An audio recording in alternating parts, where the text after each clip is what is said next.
ജയറൂസിന്റെ മകളെ സുഖപ്പെടുത്താൻ പോണ വഴിയിലാണ് ഈ സംഭവം നടക്കുന്നത്. വേണമെങ്കിൽ അത്ര അർജന്റ് കേസായിട്ട് ആ മകള് മരിച്ചു.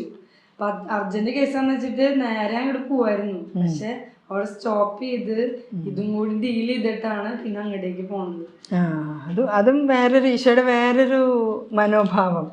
ഒരാൾക്കൊരു ഉപകാരം ചെയ്യാൻ പോവാ, കൂട്ടത്തിൽ വേറൊരാൾക്ക് ഉപകാരം ആവണമെങ്കിൽ ആവട്ടെ.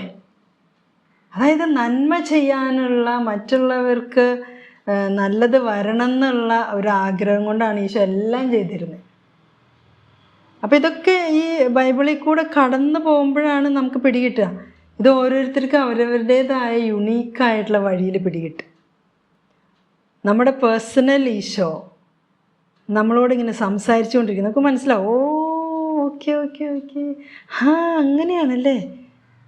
അപ്പോൾ അങ്ങനെ നമുക്ക് ബൈബിളിൽ ഓരോന്ന് ഗ്രഹിച്ചു തുടങ്ങുമ്പോൾ, ബുദ്ധിയിൽ പ്രകാശം വന്ന് മനസ്സിലായി തുടങ്ങുമ്പോൾ കൂടുതൽ ബൈബിൾ വായിക്കാൻ തോന്നും. പിന്നെ വേറെ വല്ലവരും പറയേണ്ടി വരുമോ? കുറച്ച് വർഷം മുമ്പ് ബൈബിളൊക്കെ എടുത്ത് വായിച്ചിരുന്നോ? ഇപ്പോൾ ബൈബിളും പിടിച്ചിരിക്കുന്നുണ്ടല്ലോ, എല്ലായിടത്തും ബൈബിൾ കൊണ്ട് നടക്കണ്ടല്ലോ. എങ്ങനെയാണ് ഈ മാറ്റം? ഈ ബൈബിളിൻ്റെ ഉള്ളിലെ നിധി കണ്ടെത്തുമ്പോൾ പിന്നെ ബൈബിളിൻ്റെ ഉള്ളിൽ തന്നെ ജീവിക്കണമെന്ന് തോന്നും. അല്ലെങ്കിൽ അത് വെറുതെ ഒരു പുസ്തകം, പൊടി പിടിച്ച് കിടക്കുന്ന ഒരു പുസ്തകം. ഓക്കെ, ഈശോയുടെ പേഴ്സണാലിറ്റി ഇഷ്ടമായിട്ടുണ്ടോ നിങ്ങൾക്ക്? വെറുതെ ആണോ വന്നിരിക്കുന്നത് അവിടെ? എന്താ ഇഷ്ടമായി? എന്താ പാടുന്നത്? ആയിരങ്ങളെക്കാൾ സുന്ദരൻ. ഈശോ സുന്ദരനാണോ? എന്താ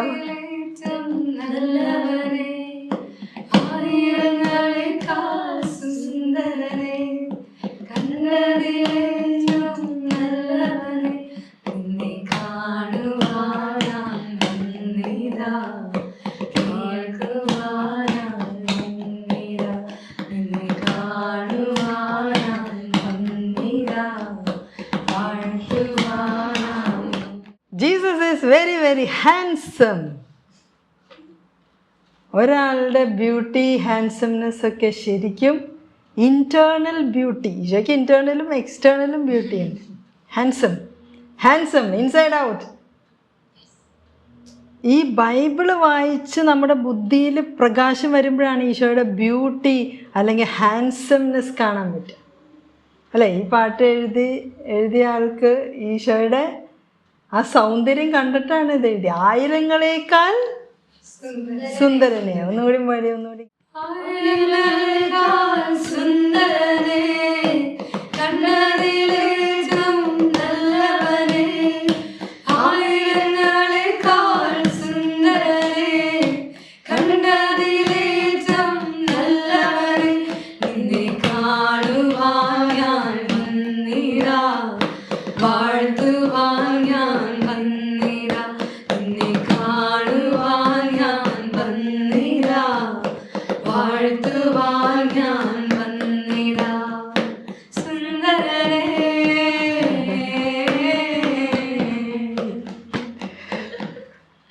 ജീസസ് ഈസ് വെരി ഹാൻസം.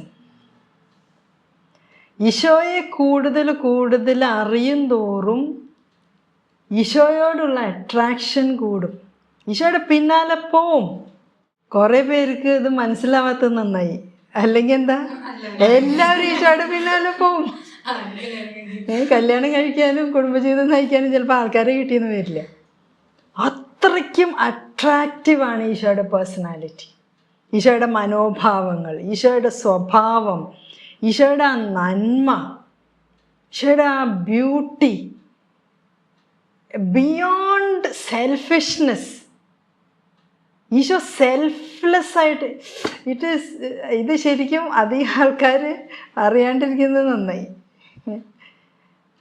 അല്ലേ? ബൈബിൾ വായിക്കണ്ട, കാരണം അറിഞ്ഞു കഴിഞ്ഞാൽ എല്ലാവരും പിന്നാലും പോയാലോ, അല്ലേ? എന്നാലും ബൈബിൾ വായിച്ചോ. എന്തെങ്കിലും കാണിക്കാനുണ്ടോ? ഇതെവിടുന്ന്? നമ്മളെ പോലെ ഇരിക്കുന്ന ഇത് കണ്ടിട്ടുണ്ടോ? ഈ മാട്രിമോണി സൈറ്റിലൊക്കെ ഈ ചെക്കൻ്റെ ഒപ്പം പേര് അതുപോലെ എനിക്ക് ഈ ഫോട്ടോ തോന്നി. സോ എനിക്ക് സ്വർഗത്തിൽ നിന്ന് ഒരു മാട്രിമോണി ഒരു വിഷയം. ഈ പ്രൊപ്പോസലിനൊക്കെ അങ്ങനെ മാട്രിമോണിയുടെ ഇതിൽ സൈറ്റിലിടുമ്പോൾ ഇതാണ് ചെറുക്കൻ, എൻ്റെ പേരൻസ്, അല്ലേ? ഈ കുടുംബം നല്ല കുടുംബം, ഐ അക്സെപ്റ്റ്. ബെസ്റ്റ് ഫാമിലി, ഒരു ഡൗട്ടും വേണ്ട. ചെറുപ്പക്കാരൻ ഈശോ, ഹാൻസം ഈശോ, അപ്പൻ്റെ അമ്മേരെയും കൂടെ അല്ലേ? ഒരു ഫോട്ടോ ഒക്കെ ഇടുമ്പോൾ ഇത് അപ്പൻ കൊള്ളാലോ, അമ്മ കൊള്ളാലോ, ചെറുക്ക് അതിനും കൊള്ളാലോ. So do you want to follow this handsome personality? അപ്പം പ്രകാശത്തിൽ ജീവിക്കുക നല്ലത്. ഈശോയുടെ personality is full of light. Tabor മലയിൽ വെച്ചിട്ട് ഈശോനെ കണ്ടപ്പോൾ പത്രോസ്ലിഹ എന്ത് പറഞ്ഞു? നമുക്ക് ഇവിടെ തന്നെ താമസിക്കാം. അത്രയ്ക്കും പ്രകാശം, ഹാൻസം, തേജസ്, ഗ്ലോറി. ഈശോയുടെ personality is full of light. അന്ധകാരമില്ല. നമ്മൾ ഈ അന്ധകാരത്തിൽ ഇങ്ങനെ മൂടി കിടക്കുമ്പോൾ അതാണ് ബോറിങ്. ശരിക്കും എന്താണ് ഇൻട്രസ്റ്റിംഗ്? ഉള്ളിലും പുറത്തൊക്കെ പ്രകാശം, അതാണ് ഇൻട്രസ്റ്റിംഗ്. എന്താണ് ശരിക്കും ബോറിങ്? ഉള്ളിലും പുറത്തൊക്കെ അന്ധകാരമാണെങ്കിൽ, ഇരുട്ടാണെങ്കിൽ, ഇറ്റ്സ് സോ ബോറിങ്. അപ്പോൾ പ്രകാശത്തിൽ ജീവിക്കാൻ ഒരാഗ്രഹം വരട്ടെ. ബൈബിളിലെ സുവിശേഷത്തിലെ ഈശോയുടെ മനോഭാവങ്ങൾ, ഈശോയുടെ ഭാവങ്ങൾ, ഈശോയുടെ സ്വഭാവം, ഈശോയുടെ ലോജിക്, ഈശോയുടെ യുക്തി, ഇതൊക്കെ മനസ്സിലാക്കാൻ പറ്റട്ടെ. അത് മനസ്സിലാക്കുമ്പോൾ തന്നെ നമ്മുടെ ബുദ്ധിയിൽ പ്രകാശം വന്ന് നമുക്ക് കാര്യങ്ങൾ ശരിക്കും കാണാൻ പറ്റും. In your light we see light, in your light we see light. അങ്ങയുടെ പ്രകാശത്തിലാണ് ഞങ്ങൾ പ്രകാശം കാണുന്നത്. അപ്പോൾ നമ്മുടെ ബുദ്ധി പ്രകാശിക്കണമെങ്കിൽ ഒരൊറ്റ വഴിയുള്ളൂ, ഈശോയുടെ വചനത്തിൽ നിന്നുള്ള പ്രകാശം നമ്മുടെ ബുദ്ധിയിലേക്ക് വരണം. The intellect should be illumined by the light of the word of God. ദൈവവചനത്തിൻ്റെ പ്രകാശത്താൽ നമ്മുടെ ബുദ്ധി പ്രകാശിതമാകണം. Then life is interesting. Otherwise life is boring. ഒരു സഹനം വരുമ്പോഴേക്കും അയ്യോ പത്തോ അല്ലേ?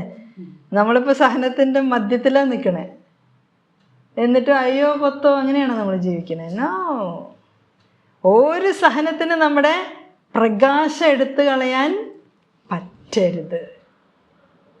ഒരു അന്ധകാര ശക്തിക്കും നമ്മളിൽ കത്തുന്ന ദൈവവചനത്തിൻ്റെ പ്രകാശം എടുത്തു കളയാൻ പറ്റില്ല.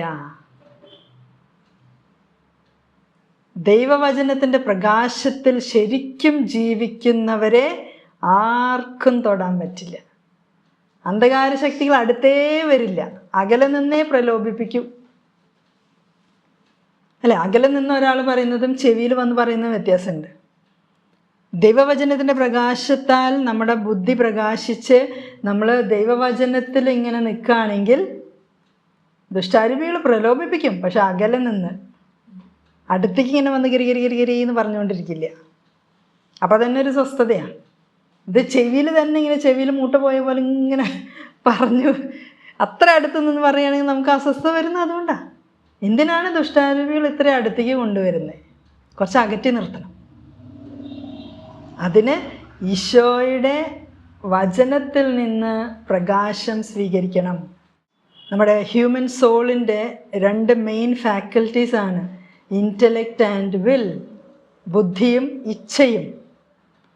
അപ്പോൾ തിയോളജി പറയാം, നമ്മുടെ സ്പിരിച്വൽ ഇൻ്റലക്റ്റിൽ ദൈവത്തിൻ്റെ പ്രകാശം നിറയണം, ദൈവവചനത്തിൻ്റെ പ്രകാശം നിറയണം. നമ്മുടെ ഇച്ഛയിൽ, സ്പിരിച്വൽ വില്ലിൽ പരിശുദ്ധാത്മാവിൻ്റെ സ്നേഹം നിറയണം. നമ്മുടെ ഇച്ഛയിൽ, നമ്മുടെ ഹിതത്തിൽ പരിശുദ്ധാരൂപിയുടെ ആ സ്നേഹത്തിൻ്റെ പവർ നിറയുമ്പോൾ നമ്മൾ ചെയ്യുന്ന പ്രവർത്തികളെല്ലാം നന്മയായിരിക്കും, ദൈവഹിതപ്രകാരമായിരിക്കും. അതാണ് ദൈവവചനം പ്രാക്ടീസ് ചെയ്യുന്ന ആ ഒരു ലെവലിലെത്തുന്നത്. ആദ്യം ദൈവവചനം വായിച്ച് അല്ലെങ്കിൽ ശ്രവിച്ച് ധ്യാനിച്ച് ബുദ്ധി പ്രകാശിക്കണം. അങ്ങനെ പ്രകാശിച്ചുകൊണ്ടിരിക്കുന്നതിനാണ് മെഡിറ്റേഷൻ എന്ന് പറയുന്നത്. അങ്ങനെ മെഡിറ്റേറ്റ് ചെയ്ത് നമ്മുടെ വില്ലിൽ, ഇച്ഛയിൽ പരിശുദ്ധാത്മാവിൻ്റെ ആ സ്നേഹം നിറയുമ്പോൾ ഈ വായിച്ച് ധ്യാനിച്ച വചനം നമ്മൾ പ്രാക്ടീസ് ചെയ്യും, നമ്മൾ പാലിക്കും. അതാണ് ഈശോ പറഞ്ഞ് എൻ്റെ വചനം കേട്ട് ധ്യാനിച്ച് പാലിക്കുന്നവരാണ് എൻ്റെ ഫാമിലി, അമ്മയും സഹോദരരും. അപ്പോൾ ഈശോ ഉള്ള ഫാമിലിയിൽ ജീവിക്കാനുള്ളൊരാഗ്രഹം വരട്ടെ. എന്തിനാണ് ഈ ലോകത്തിന് അന്ധകാരത്തിൽ കിടന്നിങ്ങനെ ഉഴലുന്നത്?